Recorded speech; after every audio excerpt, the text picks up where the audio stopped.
Hi అండి. ఈరోజు bachelor special 1 pot easy రసం రైస్ చేద్దాం రండి.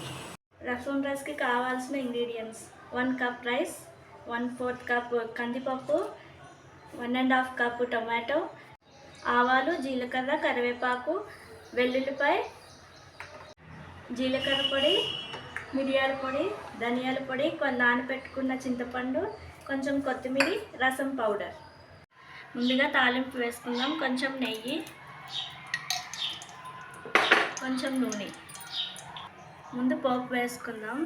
కరివేపాకు, ఆవాలు, జీలకర్ర, వెల్లుల్లిపాయ.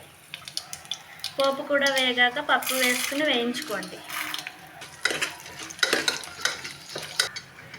పప్పు గోల్డెన్ కలర్లో వచ్చాక టొమాటో వేసుకోండి.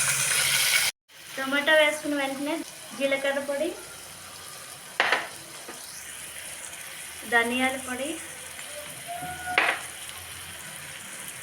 కొంచెం మిరియాల పొడి, కొంచెం రసం పొడి. పొడులన్నీ వేసుకున్న తర్వాత 2 మినిట్స్ కలుపుకొని మూత పెట్టుకోండి. ఇప్పుడు రైస్ వేసేసుకుందాం. 3 to 4 కప్స్ వాటర్ వేసుకోండి. రుచికి సరిపడా ఉప్పు వేసుకోండి. కొంచెం కారం, చిటికెడు పసుపు వేసుకోండి.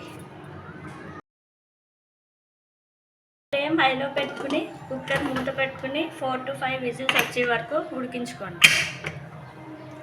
ప్రెషర్ రిలీజ్ అయిన తర్వాత నానబెట్టుకుని చింతపండు రసం వేసుకుని కొద్దిగా కొత్తిమీర, రసం పౌడర్ వేసుకుని కలుపుకుని 5 నిమిషాల పాటు ఉడకనివ్వండి. వేడి వేడి రసం రైస్లో నెయ్యి వేసుకుని కానిచ్చేయండి. మా ఛానల్కి లైక్ అండ్ సబ్స్క్రైబ్ చేయడం మర్చిపోకండి.